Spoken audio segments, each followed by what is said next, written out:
is they have to walk away from this birth looking at each other and hopefully say, look at what we did. And I feel powerful. Hi, I'm Merav Ozeri, and welcome to How Much Can I Make? I am a curious journalist fascinated by what people do for a living, what their jobs are really like, and how much they can earn. Join me as we dive into stories behind careers, uncovering insights and details, which I hope you'll find as intriguing as I do. So let's get started.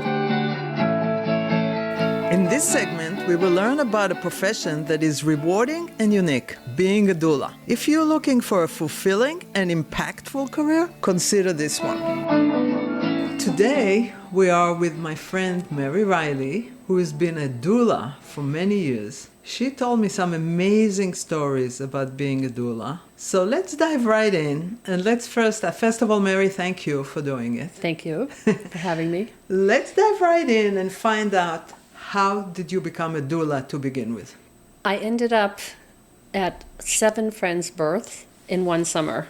They kept asking me to go to births and one after another. And one day I just thought, I wonder if you can do this for a living. So I investigated, and this was 39 years ago. So I investigated and found out that it's a possibility, and went and found a place to get certified, and then just began my practice from there. Okay, I want to ask you about all of that. But before I get into that, tell us, what does a doula do? Many things. It's a combination of physical and emotional support, helping people advocate for themselves within hospital situations or home births, whatever is needed, basically. And it's really hard to know. People ask me all the time, like, what are you going to do at my birth? I'm like, I don't know, what are you going to do?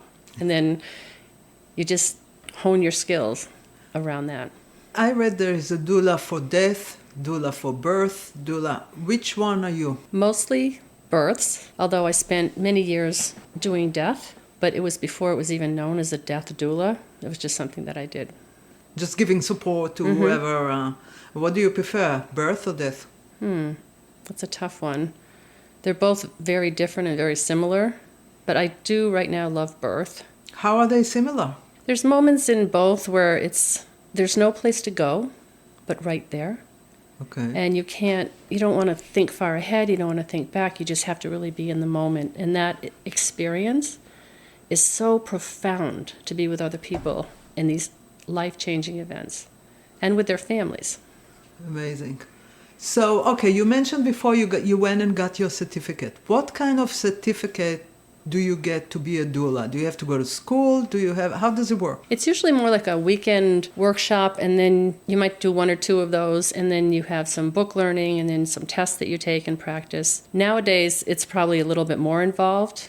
And sometimes I hear that insurance companies are starting to cover doulas, which never happened Really? before. So that's really exciting. Do you know which insurance company? No, not yet. Okay. Not yet. But it's very exciting. They're also bringing doulas into hospitals and training them to be within hospital situations and offering that as a service to some people. So it's really kind of exciting. And when I started, there was nothing in this area, in this Hudson Valley area. And that was like 20-some years ago? 39. Oh, sorry, 39 years ago. Oh, my God. How many kids do you help deliver so far? I think it's over 2,500 at this point, but I've stopped counting. But you actually don't do anything with a baby, right? You're just there to support the moms. I also did midwife assisting at a freestanding birth center in Athens years ago, and I have done that at births with home birth midwives. You can get certified for that also. So I do sometimes handle the babies as well as the moms. And do you have to renew the certification every year? Yeah, you're supposed to renew it, yeah. You're supposed to renew. So give me an example. You said that you give emotional support to the parents or the parents-to-be. Give me an example. What does it mean you give an emotional support? And at what time, what stage of the process do you get involved with a couple? We usually have a meeting together, myself, the mother, and partner or family, whoever's going to be with them.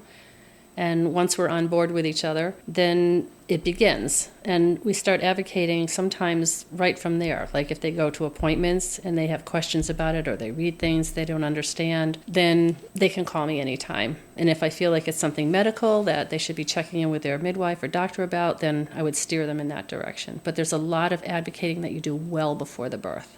So I spend a lot of time. Like what? Give me an example. Sometimes people will say, oh, I just heard this, that you can't do this at the birth, you can do this. And I'm like, okay, so let's go over that. And yes, you can do that here. This is how you approach. This is how you ask the questions within the practice. Because I don't want to set it up for people going into hospitals. Sometimes there's this situation of like, we're going to go in and we're going to fight. And like, I'm like, that's not really the way to go into a birth. So let's advocate ahead of time to try and get what you want and learn how to speak the language. And never say like, can I have this or can I do that? I'm like, never ask that. Just say, this is what I would like. How can you help me make it happen? Right. And put it on them. So you work with many different hospitals and birth centers. You have to know the rules for each one? Yeah, a lot of them you learn when you go in. It's like, what is the rule today? It changes all the time. And especially in this day and age with companies owning the hospitals now. And so every day you go in and I'm like, okay, so what's the rule about the tub today? Can people go in if they're on Pitocin? Can they not go in if they're on Pitocin? Can they do this? Can they do that? So every time you walk in to any hospital, the first thing I try to do is kind of ask the nurses, like, let me hear what's going on now so I can advocate for my client. What is the tub? You mentioned a tub. You can do tub births at a lot of the hospitals now, which is great. We do tub births a lot at home. Baby born into water? Wow. Yeah. Doesn't that scare you that the baby will drown or something?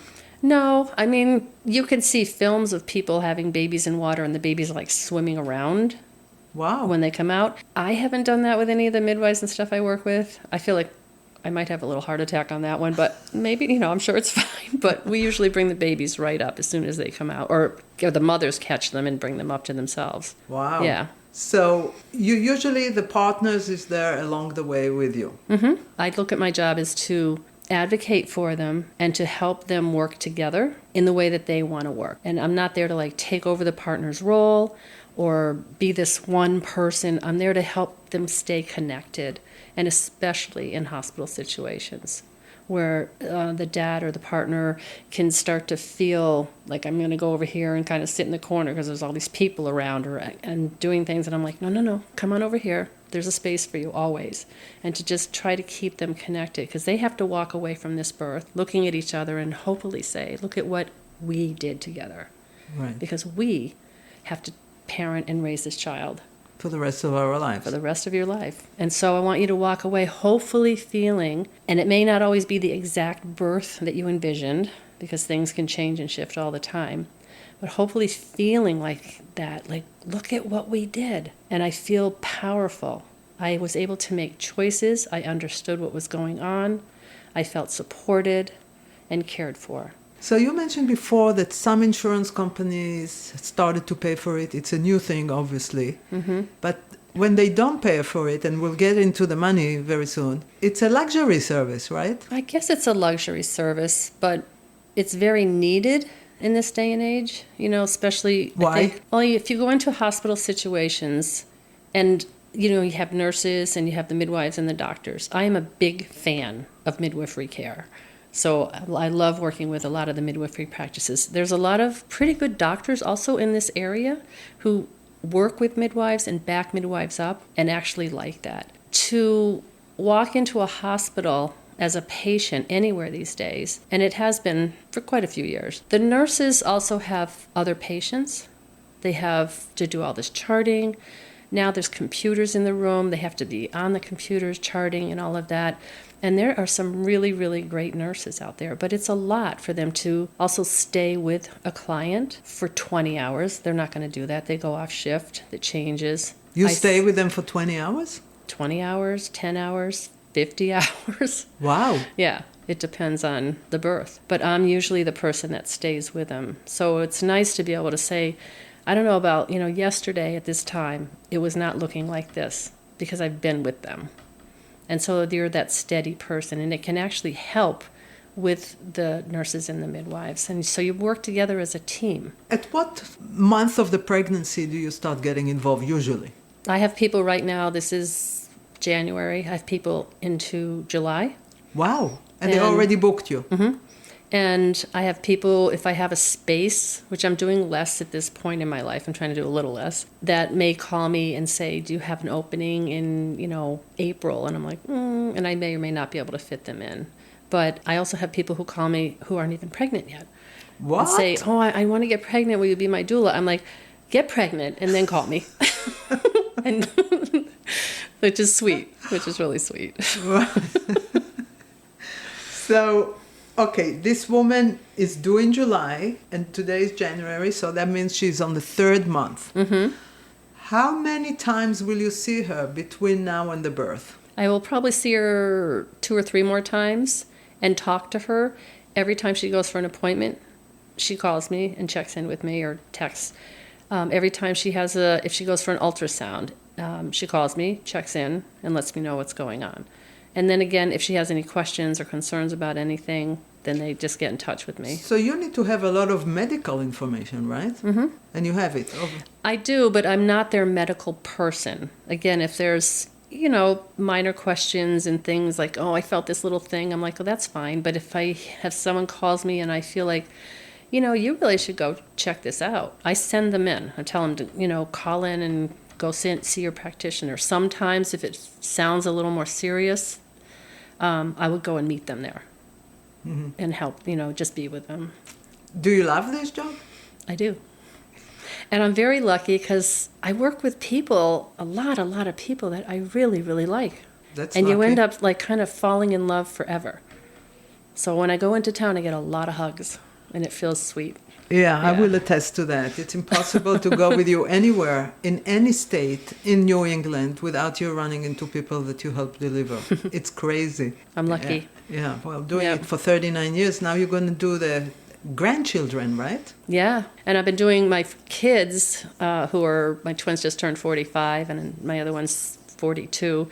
And their friends. I've been doing the births of their friends. That used to be at my kitchen table, and we'd sit around talking about like drugs, sex, and rock and roll, and laughing. Ha ha ha! Yeah, I'll be there when you have babies. And then, yeah, it's happening. Like, oh my God! And a couple of my babies, I've just been with them for their babies, and it's really amazing. It's just amazing. Right. Now, you make it sound easy. It's not. First of all, I know that you're on call a lot. Mm-hmm. How do you deal with it? How do you navigate it? I think it's a lifestyle. When people call me and they want to be, I want to be a doula, I'm like, great, great. Go get certified, and if I can get you some births, we'll do that. And then I hear, well, but I don't want to be on call that weekend, or I don't want to be called here. And I'm like, call time is a huge part of this. So it's a lifestyle. It's not like I'm going to pick and choose all the time. But somehow it's worked for me. And all those years. And I plan next year for a vacation for a week. But now that I'm getting a little older myself and doing a little less births, there's been a few times where I've been off call for a week or two here or there, and I'm going, well, this is kind of fun. So, I feel like I've earned it. But what happens if you're on vacation, you took the week off, and you have a birth due in 2-3 months, but meanwhile the woman runs into problems and she calls you while you're on vacation, there's some major problem. What do you do? I have backup always on. Mm-hmm. Usually there's someone else. Other doulas? Yeah. Okay. Yeah, I usually have someone else on that they can call. If it's an emergency situation, I'll take the call and at least try from there on the phone to help. What would you say is the biggest challenge of the job? I think being on call is the hardest, as far as, like I said, if you want to plan something. I mean, you're one of my friends, and yeah, let's go to the movies, maybe. Right. Yeah. But it's always a little maybe with me, and I appreciate my friends and my family sticking by me through that. Right. Because I'm always a maybe, yeah. So you work closely with doctors, nurses, and midwives, correct? Do you run into any kind of attitude from the nurses and the doctors because they don't recognize doula as a medical thing? I think years ago I definitely did. I mean, I was thrown out of things? Oh, thrown out of a couple hospitals and things like that for what? Just kind of speaking up. Speaking up on behalf of your clients? Yeah, on behalf of the clients, or teaching them how to speak up. And nobody knew what a doula was, and it was very threatening, I think, for a long time. And I also am very, very lucky because I worked with some midwives and doctors way at the beginning who really supported me and really helped me a lot. And I could call them anytime with questions and concerns. And at this point, I feel like I can call, there's a lot of midwives and stuff that I work with too, and I can call them. I'm like, I have this going on out here. I need to bring her in. And, even though it seems like it's really early labor, and they always back me up. It's taken a lot of work and trust to build over the years, and also to acknowledge that we all have jobs, and they're all important jobs. And like I said before, like not going into the hospital and want to battle with the hospital. We have to choose a hospital birth for some reason, some people for it's financial, some people because they feel safer there. But to go in and say, don't do this to me, and don't do that, and don't do that, I'm like, let's learn how to play the game a little. You might have to do a little monitoring at first, and then there's a way to get around that later, as long as everything's going okay. And that you'll be checking out with your midwife or doctor. I want to get into some of the amazing stories you told me that happened to you. But before, let's talk about the money. Because the show is called How Much Can I Make? Mm-hmm. So how much can a beginning doula make? And how much can you make as you gain more experience and more referrals? I think it depends on the area that you work in, too. I also don't go the highest financial route. Why? Because I like to work with people who are just not, like you said before, this is kind of an elite thing, and it's not. So for many years, I did like trades for chickens and eggs and all kinds of things, and little money here, a little this, little that. When I started, I did, I don't know how many births for free because I felt like I was getting a free education. Mm-hmm. And I felt like that's really important. And I feel like doulas today that are getting certified should think about coming out and doing maybe a half a dozen or so births just for maybe the money that covers childcare or their gas or things like that. But it is a free education to go in and learn with these parents that you're helping. I think anywhere from a few hundred at the beginning to, I think in the city they could be $4,000 or something by now. I think $3,000-$4,000. Yeah, here in New York, which I've been asked to go to New York, but I'm like, yeah, you know me. You'll never get me in New York. I love New York City, but I'm not driving to New York City to do births. So a few hundreds to follow up for months with them? A few hundred if you're a brand new person coming out. Like I said, cover your costs of things and maybe a couple hundred extra, but I don't believe in coming out and just starting to charge $1,000 or $2,000 when you have done one or two births. And it's good to get experience if you can do home birth and if you can do hospital birth, because some people say, I just want to do home birth, and that's great. But if your client transfers to a hospital, it's nice to feel comfortable as a doula going in to a hospital. So I think both experiences are really important. So what would you say is the going rate for country, not in the city, outside the city? What do you think? I think people are getting anywhere from $1,500 to a couple thousand. Nice. Yeah. That's very up in this nice. area, maybe a little more. Yeah. Okay, so I know birth is highly stressful situation. Matter of life and death sometimes, right? When you're in a home birth, by the way, do you ever touch the baby? Do you ever help actually getting the baby out? Well, if there's no midwife there, yeah, yep. Oh my God. You can't be in this business this long and not catch a baby or two or three or four. Yeah. What's the feeling like catching a baby? It's fantastic. It's a little nerve-wracking for me because I'm usually there by myself without equipment or something. A baby's coming out in a car, or you can't. These babies will not go with our plan. And if we say, "Oh yeah, you're fine," and then all of a sudden the mom's like, "The baby's coming out," which happens. Tell me, happened in a car? Yeah, I just had one a little while back in the car. Was it last year? But anyway, 2 on the bridge, the Rhinecliff Bridge near here. Yeah, and it was back-to-back traffic. There was nowhere to go on that bridge, both lanes, and you can't stop. And I was about 5 or 6 cars behind these people. And she called and said... From the car. And I knew that we were booking. We were trying to get to the birth center. Right. And she said, "Oh my God, my water just broke." And I was like, "Oh." So she goes, "What do I do? What do I do?" I'm like, "Well, you're probably going to have the baby in the car." She goes, "What do you mean I'm having the baby in the car?" And the dad was hysterical because he just went, oh my God, what do I do?" And I'm like, "Okay, start sing to the baby and keep driving. Do not stop," because we're going 15 miles an hour, maybe. And there was nowhere to go. And singing to the baby? Yeah, because to calm him down. And he was adorable. He started singing in the car while he's driving.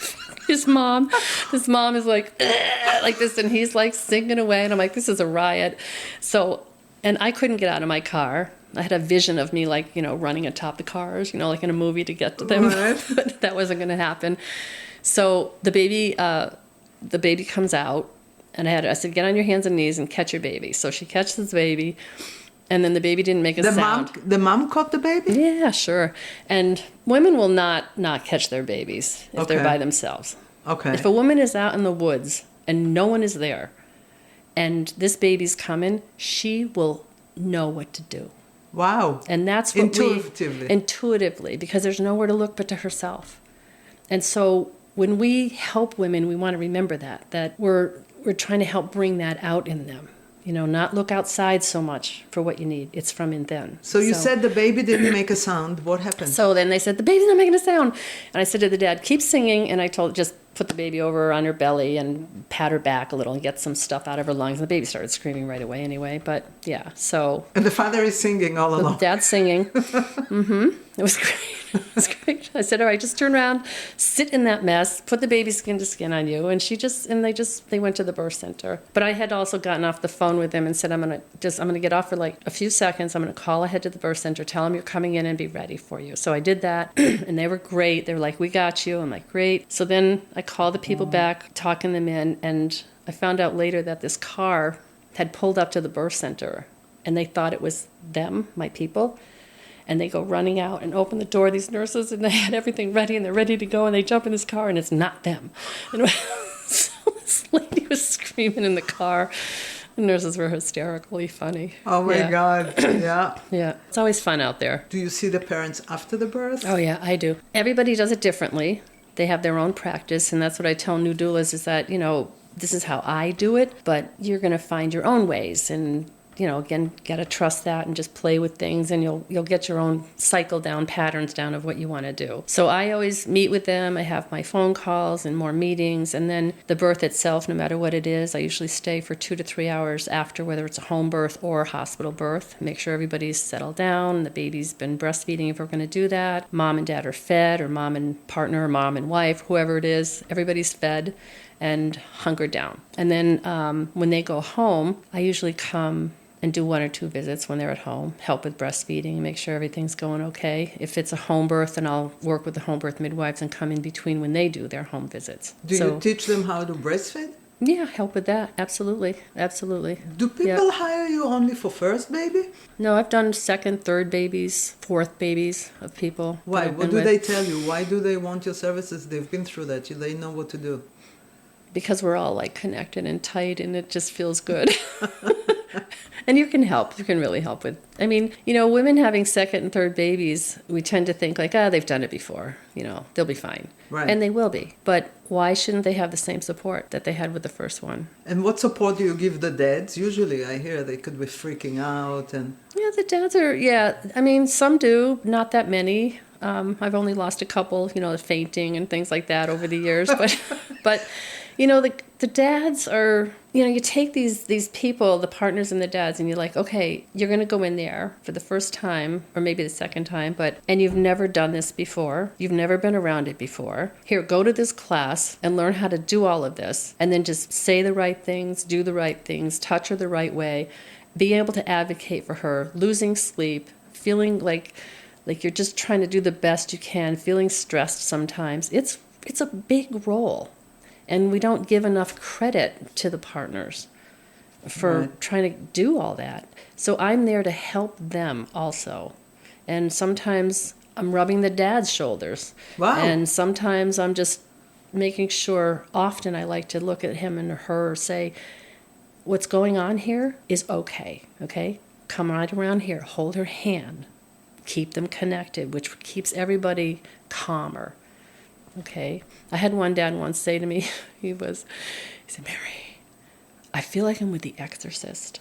And I just lost it. I'm like, honey, she's okay. I think that your head might be spinning right now, but everything's okay. Because his wife was making some really great, wild sounds, and he just had never seen her like that before. So it's fun. So you have to relax them. Yeah. Years ago, you told me a story that never left my mind, and I please ask you to tell us the story again about the chocolate. Okay. It was a tough one years and years ago. Yeah. One of my moms was having a really hard time in labor, just a really hard time. And we're trying to figure out how to get her through it and what to do. And we finally put her in the tub. This is at the hospital situation. And she was in the tub and still kind of having a rough time for a while. So I suggested maybe, why don't we get out of the tub for a couple of minutes and just sit on the toilet and we'll go back in. So she's like, okay. So we got out, and in talking to her, she just lost it. First, I had sent the dad over to the Terrapin. Can I say that? Is that advertising? No, you can say it, the Terrapin restaurant. Yeah, the Terrapin restaurant in Rhinebeck, to get some chocolate cake. Why? Because I don't know why. That's why I don't know why. I just thought maybe we should have some chocolate cake. Sometimes these little thoughts come to you when you're out there working like this, and I don't question them. I'm just like, okay, so maybe she should get chocolate cake. So he goes, he gets the chocolate cake, brings it back. We're feeding it to her. We're also eating it with her, by the way. So the three of us are eating. This is before COVID, off the same spoon. And then she kind of burst into tears. And it turns out that her mother, who had been killed in front of her when she's a child, always made her chocolate cake and ice cream for her birthday. Wow. So I don't question where that came from. Was that her mom showing up at her birth? Who knows? And she went on and had her baby. So right after she ate the chocolate. Well, it was a few hours later, but she had her baby. But she settled down. But it wasn't the cake. It was the having to process that emotional part of her life, which was huge. And you think about things like your mom or your family and different people being there with you. And so if you've had loss or you've had problems with family and things like that, or it surfaces. Sexual abuse surfaces. What? Things like that in birth. Like what? If somebody had been sexually abused as a child, especially a woman in sexual abuse and trying to have a baby, that sometimes that surfaces, like, how are they going to be able to let that baby out? And so we talk about that kind of stuff well before the birth. Those are things I talk to people about, as well as like midwives and stuff in offices will talk to women about that kind of stuff. And then we work together to help her if she needs it. Wow. Yeah. So you get messages from outer space. You don't know from where. Pretty much outer space, yeah. And you just follow up on it. Mm-hmm. There was also one more story I want you to tell us. Remember the story about the guy in the hospital, the father that saw an old woman? Oh, yeah. Tell me that story. He would like again. to tell you that story. Oh, I love them. Yeah. We were doing this birth. It was a long birth, and we had to go for a cesarean section. You usually recommend to them not to go for cesarean, right? Well, I don't recommend just doing a cesarean section because you want to just have a baby by cesarean section if there's no medical reason. But we do live in a place where women get to make choices for themselves, and it's not my business. Okay. What they do. Okay. But generally, I work with people who are not planning cesarean sections. Okay. Unless there's a medical reason or something like that, then of course I'd go in with them. So this particular couple, we went into where the C-section area was, and the dad and I were waiting outside while she was getting a spinal. So we were just standing just outside the OR. And he told me after the birth, we went in, we did the cesarean section, all that stuff, back at the room. And he came up to me in the hallway and he said, there was this old woman who came and put her hands around me, or arms around me, and told me that everything would be all right. And I felt like everything would be all right. And I looked at him and I said, sweetie, I'm not going to say his name. I'm like, that was me. And he said, no, you're not an old woman. And I said, but it was me. And to this day, you will never convince him otherwise. And he was raised, I think it was he was raised by his grandmother, who was long passed. And at the same time that the C-section was going on in the hospital, there was an old woman apparently that had died in the hospital, that I found out later because I went to the head nurse and said to her, like, is there any way that there was any old woman in the OR with us? And she said, there's no way. I'm like, I just need you to tell that to this dad. But he didn't believe it, so I just said, fine. She was there. Oh, wow. But it was me. I know for a fact it was me, but not in his eyes, which I thought was amazingly wonderful for him. He got just what he needed in that moment in a way that nobody could ever explain. Wow. So what are those things? Amazing. Now, I know that you had birth over the years when the baby died. Mm-hmm. How do you deal with this emotional toll? The first time that it happened for me as a doula, I remember I came home and I didn't know what to do. I mean, I ended up at a birth that I was not their doula. I was their childbirth educator and ran into the dad in the hospital after I had just finished a birth. And he told me that the baby had died and hadn't been delivered yet. And I said, if you want, I will come in and say hello or help in any way. And I hadn't done this yet. And they asked me to come in. And so I was there for the delivery of their little guy. And I mean, it was pretty amazing. I mean, it is amazing, and I bow down to women who do that and bring their little children into this world. Right. And then I went home, and I have a friend who was a poet. I don't write poems. It's not my thing. But I went to her, and I said, I don't know what to do. I feel like there's a poem, and I don't know where to go with it and how to do that. And she handed me a pad of paper and a pen and sent me out to her garden, and she said, go write a poem. Wow. And I did. I have it to this day. Wow. And it was for Ryan, and I wrote this poem, and it helped me. Wow. So, again, you just follow life, then just open yourself up to it, and it brings you in these directions. And then from there, you know, the sum that I've had they're very special to me always. Yeah. Right. Those little babies. And once you had to deliver a baby in your bedroom, actually, right? Uh-huh. How did that happen? We went into it was a second time baby. I'd been with them before. Their little one was with grandma somewhere, and they were having like these contractions. Mom was off and on for like 2-3 weeks. I'm going, I'm not going. I'm going, I'm not going. I'm like, okay. So then one day we went in. I went and met him at the practice, and she was checked, and the midwife said, you're probably not going to have the baby, yet. Their kid was with grandma. I said, well, why don't you guys, you don't want to go far. They lived very far from the hospital. I said, we'll get you a little hotel room and have some dinner and have a date, and we'll see what happens. And then the hotel was, ridiculously expensive. These were, farmers from up north. And I'm like, nah. I said, come on, come back to my house. So I made them dinner. And we all, hung out, and she was having a couple little things here and there, nothing much. So I hunkered him down in my futon in the other room, and I don't know, what did she say? Oh, my back hurts. I said, all right. So I went in with some lotion, and I said, why don't you just turn on your hands and knees, and I'll rub your back and before you go to sleep, and all hell broke loose. I was like, oh, my God. Her water broke. I'm like, oh, geez. So I said to the dad, get everything in the car right now. And she's like, oh, So finally I called an ambulance because she wouldn't leave. She just wouldn't leave. She got on the toilet to pee. She said, I'm not getting off. I said, get her on that bed right now. And he pretty much dragged her, threw her over on the bed. It was so funny. The father. The father. And the entire ambulance crew of Woodstock was in my small apartment. When I turned around, I was like, oh, my God, look at all you people.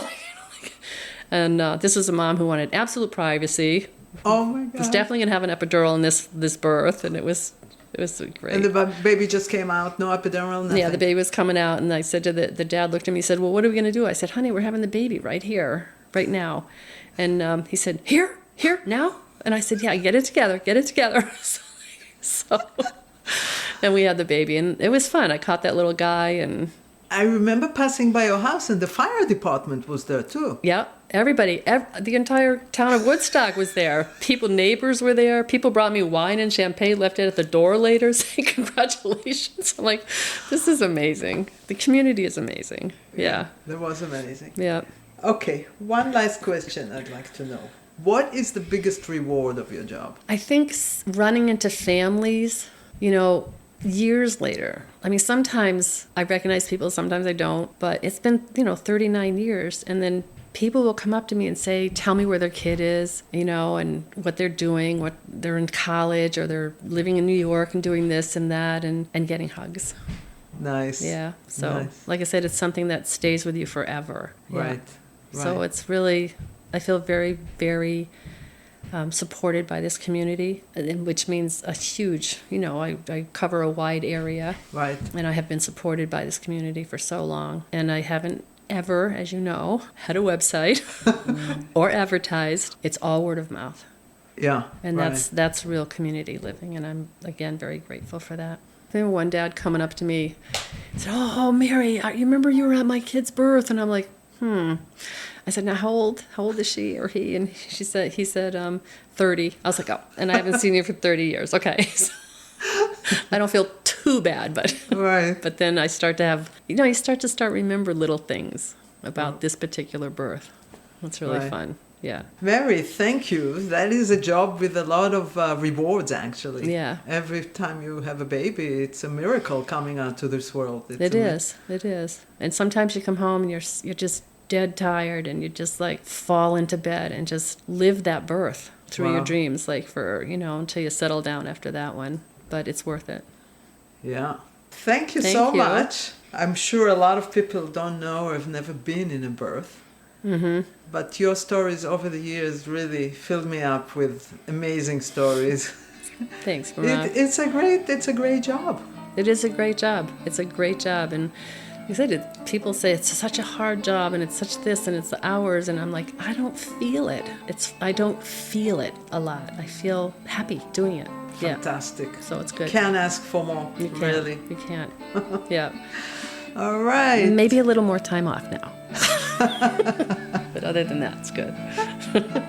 Right. Thank you. Thank you. Okay. Okay, that's a wrap for today. If you have a comment or question or would like us to cover a certain job, please let us know. Visit our website at howmuchcanimake.info. We would love to hear from you. And on your way out, don't forget to subscribe and share this episode with anyone who is curious about their next job. See you next time.